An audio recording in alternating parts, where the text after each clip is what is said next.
नमस्कार।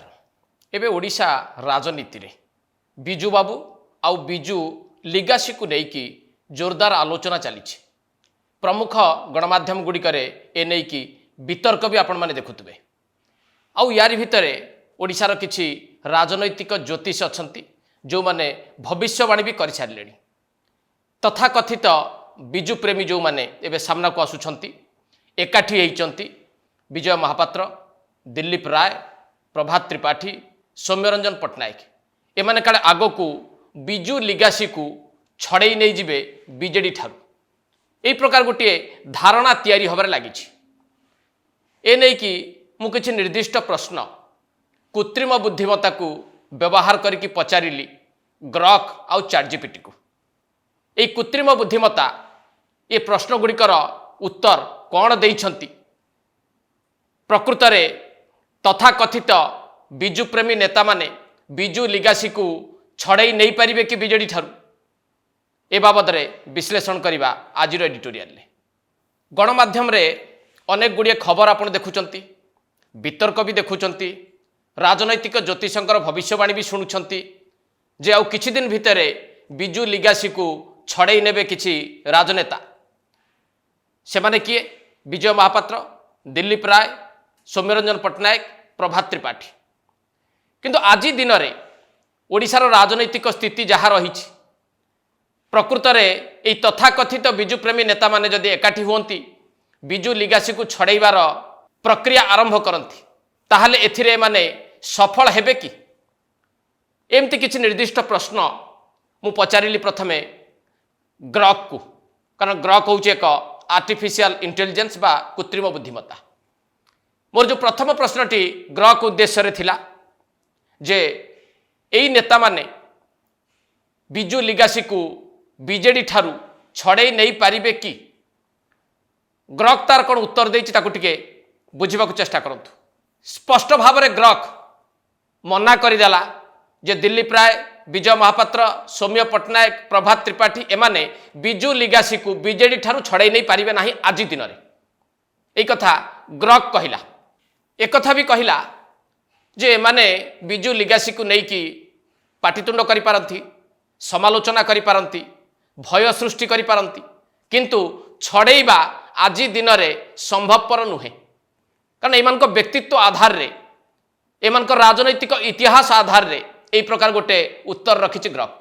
आउ गोटे प्रश्न मु पचारली ग्रॉक को जे एई जो नेता माने एबे ओडिशार भविष्यत राजनीति को निज नियंत्रण को आनिबाकु चेष्टा करुछंती, बिजू जनता दलर गोटे विकल्प होबाकु चेष्टा करुछंती, एमानक उपरे ओडिशावासी आस्था एवं भरोसा रखि पारिबे कि? तार उत्तर कौन ग्रॉक देइछि ताको बिटे देखंतु। एहार उत्तर रे स्पष्ट भावे ग्रॉक दर्शेइछि जे एमाने किए? एमाने होउछंती किछि कोण ठेसा, पराजित एवं ओडिशावासी द्वारा प्रत्याख्यात नेता। जदि विजय महापात्र कथा आपन टिके बुझिबे जहाँ ग्रॉक कहिछि जे विजय महापात्रंकर राजनैतिक इतिहास थिला एवं तांकर राजनैतिक कार्यकलाप बाबदरे आज जो माने आजिर भोटर से माने अवगत नुहंती। विजय महापात्र को आजिर भोटर चिन्हंती ना। दिलीप राय बाबद कौन कहला ग्रॉक? दिलीप राय होउचंती जने सफल होटेलियर बा होटेल व्यवसायी, किंतु सफल राजनेता नुहंती। सौम्यरंजन पट्टनायक बाबद कौन कहला ग्रॉक? सौम्यरंजन पट्टनायक प्रभाव मीडिया रे अछि किंतु बूथ रे नाही। प्रभात त्रिपाठी बाबद कौन कहला ग्रॉक? जे प्रभात त्रिपाठी को केवल बांकी रे लोक किछि चिन्हंती, बांकी बाहर तांको ना केही जानंती नाही बा केही चिन्हंती नाही। ग्रॉक एक कथा दर्शैला जे एई नेता मानकर लोक संपर्क आदौ नाही। एमानक बाबद रे ओडिशा लोकंकर बा भोटरंकर धारणा मध्य भल नुहे। आउ जदि केही भाबु थाए दिलीप राय राज्यसभा जीतिबा परे जने सफल नेतृत्व बोली, तेबे ता भी ठीक नुहे बोली ग्रॉक कहूछि। ग्रॉक कहूछि दिलीप राय ए जो राज्यसभा निर्वाचन में जीतिले एथिरे श्रेय दिलीप राय को जाऊ नाही, बरं श्रेय जाउछि भारतीय जनता पार्टी को। कारण भारतीय जनता पार्टी रणनीति और समर्थन ने दिलीप राय जीति जाइछंती। आ लोक माने एमानक बाबद रे कोन भाबुचंती जहाँ ग्रॉक एठी कहूछि जे एमानक लोक माने भंगा जोड़ा नेता भाव रे बुझंती। एमाने केवल भांगंती बा जोड़ंती, किंतु गोटे राज्यर भविष्यत एमाने तैयारी करि पारंती नाही। বা রাজ্যর ভবিষ্যৎ নেই এমানে স্বপ্ন দেখিপারନ୍ତି না একথা গ্রক সূচাଉଛି এবং একথা বি শেষে স্পষ্ট করেছি যে সেমানଙ୍କର না ଅଛି লোক সম্পর্ক না ଅଛି সংগঠন না ওড়িশাକୁ ନେଇକି ଅଛି ভিଜन না এমানে ଲୋକଙ୍କ ଦ୍ୱାରା ଗ୍ରହଣୀୟ ହୋଇପାରିବେ ତେଣୁ କୌଣସି ମତେ ଏମାନଙ୍କୁ ନେଇକି ଗୋଟିଏ ବଡ଼ ରାଜନୈତିକ ପରିବର୍ତ୍ତନ ନିକଟ ଭବିଷ୍ୟତରେ ଗ୍ରକ ଦେଖିପାରୁନାହିଁ ବା ଏମାନେ ବିଜୁ ଜନତା ଦଳର ବିକଳ୍ପ ହୋଇପାରିବେ ଏହାକୁ ମଧ୍ୟ ଗ୍ରକ ଗ୍ରହଣ କରିପାରୁନାହିଁ ଯେତେବେଳେ ମୁଁ ଗ୍ରକକୁ ପଚାରିଲି ଯେ ଏମାନେ ବିଜେଡିକୁ ଭାଙ୍ଗିଦେବେ ନା ନାହିଁ ଗ୍ରକ ତାର ଉତ୍ତର ଦେଲା ହଁ ଏମାନେ ଯଦି ଚେଷ୍ଟା କରନ୍ତି ତାହେଲେ ବିଜେପିର କିଛି ଲାଭ କରିପାରନ୍ତି କିନ୍ତୁ ବିଜୁ ଜନତା ଦଳର ବିଶେଷ କିଛି କ୍ଷତି କରିପାରିବେ ନାହିଁ ଆଜିର ଦିନରେ ତ ବିଜୁ ଲିଗାସିକୁ ନେଇକି ବିଜୁ ଲିଗାସି ବାବଦରେ ହେଉଥିବା ଚର୍ଚ୍ଚାକୁ ନେଇକି ମୁଁ ଗ୍ରକକୁ ଯେଉଁ 2-3ଟି ପ୍ରଶ୍ନ ପଚାରିଲି ତାର ଏହି ପ୍ରକାର ଉତ୍ତର ରଖିଲା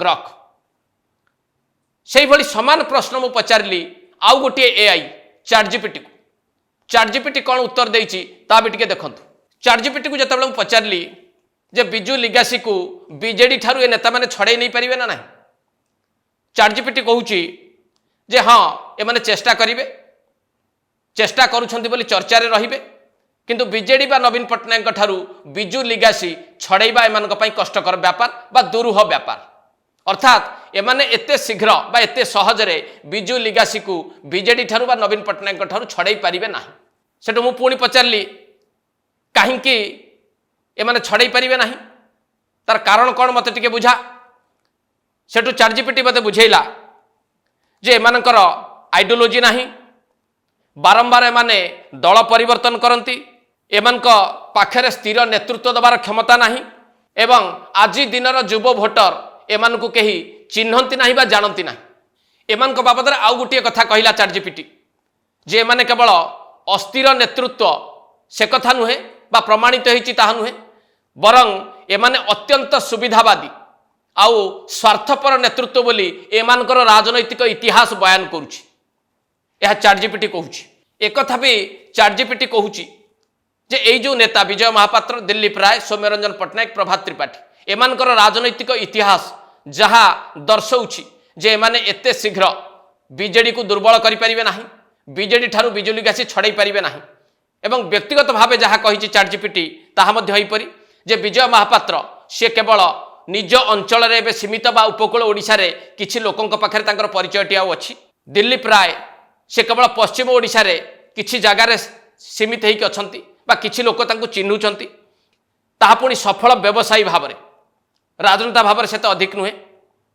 ସୌମ୍ୟରଞ୍ଜନ ପଟ୍ଟନାୟକ ସେ ଆଜି ଦିନରେ କେବଳ ନିଜର ଗଣମାଧ୍ୟମରେ ସୀମିତ ବା ଆଉ କିଛି ଗଣମାଧ୍ୟମରେ ନିଜର ବକ୍ତବ୍ୟ ପାଇଁ ସେ ଲୋକଙ୍କ ନଜରକୁ ଆସୁଥାଇ ପାରନ୍ତି କିନ୍ତୁ ସେଭଳି ରାଜନୈତିକ ଶକ୍ତି ତାଙ୍କ ପାଖରେ ନାହିଁ ଏବଂ ପ୍ରଭାତ ତ୍ରିପାଠୀଙ୍କ ବାବଦରେ କହୁଛି ଯେ ବାଙ୍କୀ ବ୍ୟତିରେକ ପ୍ରଭାତ ତ୍ରିପାଠୀଙ୍କର କୌଣସି ପରିଚୟ ବି ନାହିଁ ଏହା ଚାଟଜିପିଟି କହୁଛି ଆଉ ଏଇ ନେତାମାନଙ୍କର ଆଜି ଦିନରେ ପ୍ୟାନ୍ ଓଡ଼ିଶା କୌଣସି ପ୍ରକାର ପରିଚୟ ବା ଅସ୍ତିତ୍ୱ ନାହିଁ ଆଉ ଗୋଟିଏ ଗୁରୁତ୍ୱପୂର୍ଣ୍ଣ କଥା କହିଛି ଚାଟଜିପିଟି କାହିଁକି ଏମାନେ ଲିଗାସିକୁ ଛଡ଼େଇ ପାରିବେ ନାହିଁ ତାର ପ୍ରମୁଖ କାରଣ ହେଉଛି ଏମାନଙ୍କର ବୟସ ଅର୍ଥାତ୍ ଏମାନେ ଯେଉଁ ବୟସରେ ଆସିକି ଉପନୀତ ହେଲେଣି ବିଜୟ ମହାପାତ୍ର ଦିଲ୍ଲୀପ ରାୟ ସୌମ୍ୟରଞ୍ଜନ ପଟ୍ଟନାୟକ ବା ପ୍ରଭାତ ତ୍ରିପାଠୀ ସେ ସେଭଳି ଭାବରେ କାର୍ଯ୍ୟକ୍ଷମ ହୋଇପାରିବେ ନାହିଁ ପାଟିତୁଣ୍ଡ କରିକି ବା ସମାଲୋଚନା ଭିତରେ ସେମାନେ ସୀମିତ ରହିପାରିବେ କିନ୍ତୁ ଅଧିକ କିଛି କରିପାରିବେ ନାହିଁ ଏ ପ୍ରକାର ଆଶା ରଖୁଛି ଚାଟଜିପିଟି ଏବଂ ଏକଥା ବି କହୁଛି